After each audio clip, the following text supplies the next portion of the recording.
Welcome back! We hope you're having a great Thursday, and this week's video is going to be on the seasons of waiting. So just as a disclaimer, as we're starting a series. So today's starting the first day of the series, and the series basically is anything that deals with dating. Then we're going to talk about engagement, and then eventually just a little bit of marriage, just because we haven't been married for too long. But we want to throw out a disclaimer just because we don't want y'all to think that we just know everything. We're just basing everything off of our own experiences. We've only been married for not that long. I've been married for 2 years, for only 6 months. So we're just going off our fresh experiences. Please just understand, we're not trying to know everything about your life.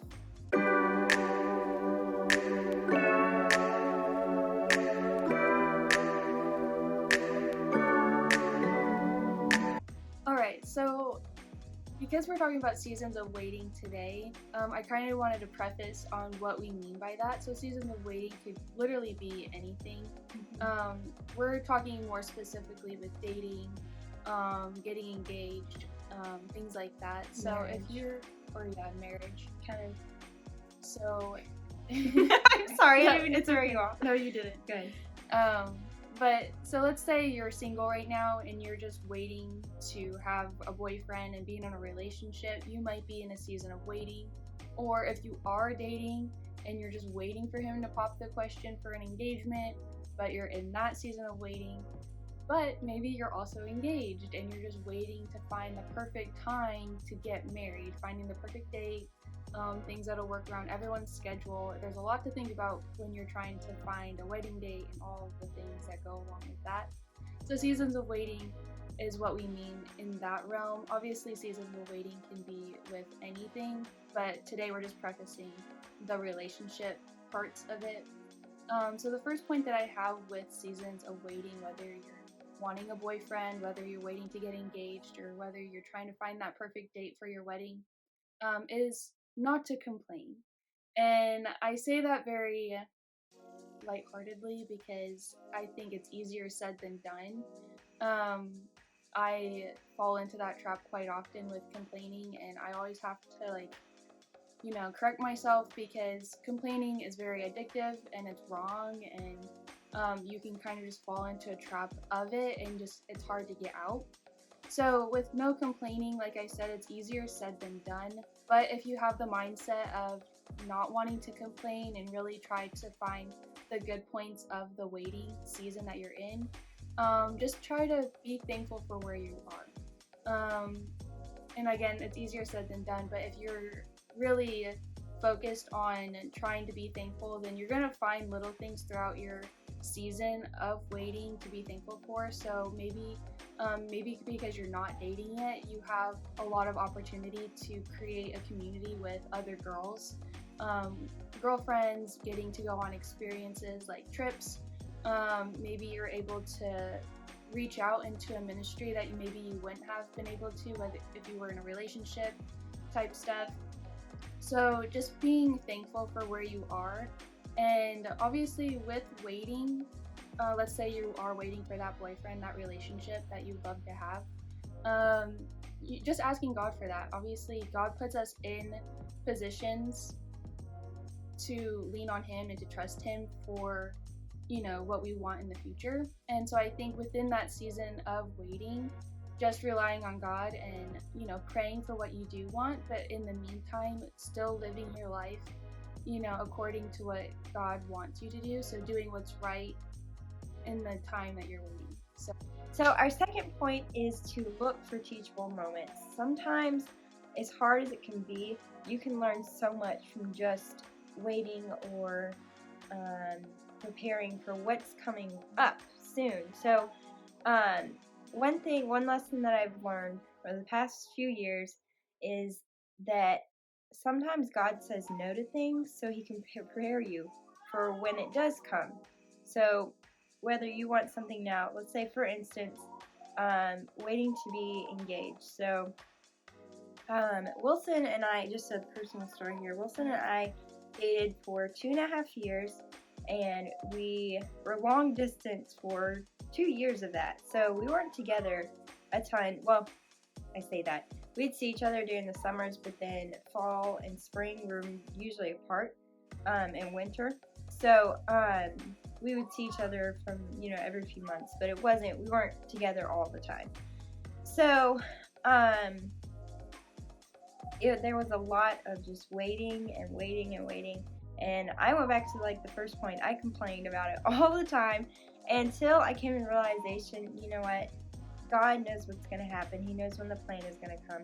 So it's best you hear the term, look for the good and the bad. So when something feels like everything's going wrong, nothing is working out, it's best to just, look for the good. See what you can do to prepare for that. And it's okay to prepare for when you get engaged, or when you are going to start dating, or when you're going to get married. So it's really good. So whether it's, you work on yourself, or maybe it could be something fun like, okay, what colors do I want when we do get married? Just preparing yourself for when that does come up, and just looking for teachable moments and things that will help you in the future. I think also just on that is kind of going back to the first point, where you're just trying to learn to trust God in these moments of waiting.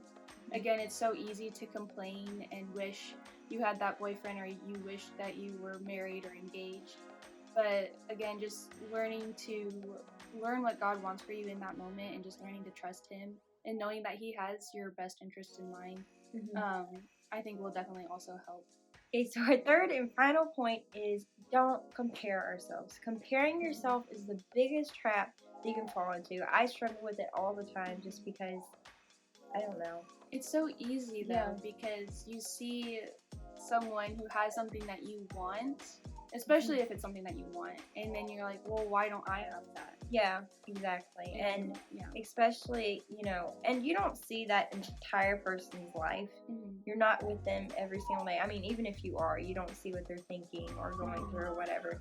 So don't compare yourself, because that's not your path. Your path will be coming up, and if everybody was the same, your life would be boring, really boring. Yeah. That would be horrible.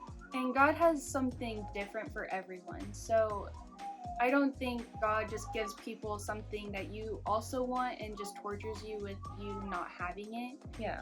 I think eventually God reveals His will to you in His own way, in His own time. And I think, again, that's just where we have to lean on God and trust Him for what He has for our life. And so again, just comparing, it's not healthy, because you're just gonna end up going back to complaining and kind of self-pitying and wallowing in all the things that you don't have, while missing out on all the good things that you could be doing. Like, again, creating a community of girlfriends, or if you're a guy friends, and trying to go on trips, opportunities, maybe a missions trip that you could have gone on, or maybe something with your church that you could have done. It could have been a whole list of other things that you could have had the opportunity to do, but because you were so focused on what you don't have, you missed out on other things. And so that's one thing, because comparison can lead to a lot of things. I know at one point in my life I was just comparing hardcore myself to everybody else, and just kind of complaining about what I didn't have. And I actually fell into depression over that, and just actually made myself physically sick, because so it's not good. Yeah, so it's not good, and it can lead to other things. So just focus on your path, because the Bible tells us that God has a path for everybody, and He knows the way. He knows what it looks like in the future. And the Bible also says that He will give you the desires of your heart. And so that doesn't mean, whether it's kids you want, maybe you're married right now and you want babies, and maybe that's not happening for you right now. Maybe you're engaged and you want to be married soon, or maybe you're dating and you want to be engaged soon. God knows that, and I really do firmly believe that God is not going to be like, oh, Anna wants this, not for you, taking that away. No, God's not going to do that. So it's in your future, and God knows the desires of the heart, and He's not going to let you sit there for the rest of your life and just be like, I know she wants that. She's wanted that for years. I'm not giving it to her. God puts desires in our hearts, I believe, for a reason. Yeah. He doesn't let you just sit there. And whether He changes your mind about it, which most of the time He doesn't do, or maybe He makes you wait, just, to grow your faith or some other reason, it's going to happen.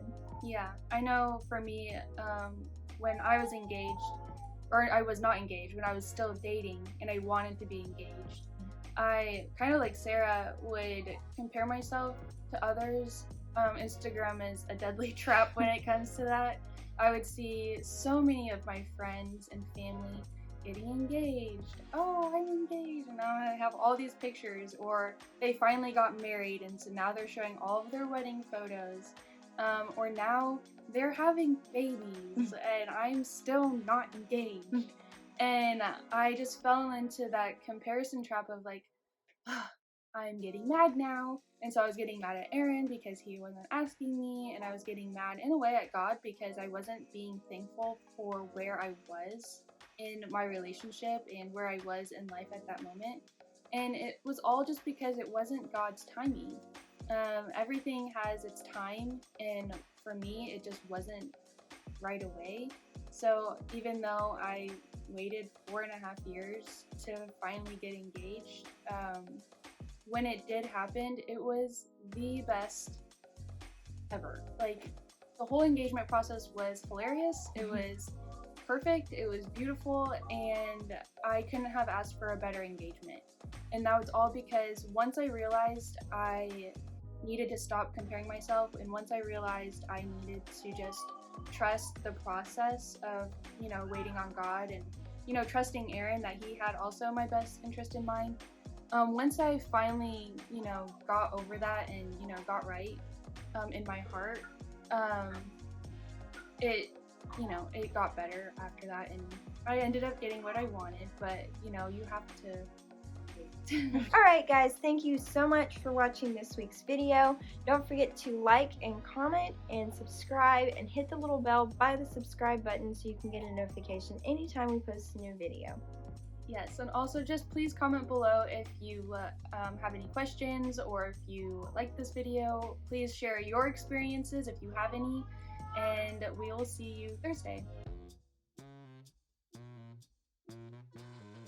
My bangs are getting really long, so they kind of split, and I don't. Move your stuff. Welcome back. Whoa. I shocked myself. I don't know what I was saying. That are still. So we're just going off our experiences. We're in a new space. Oh yes.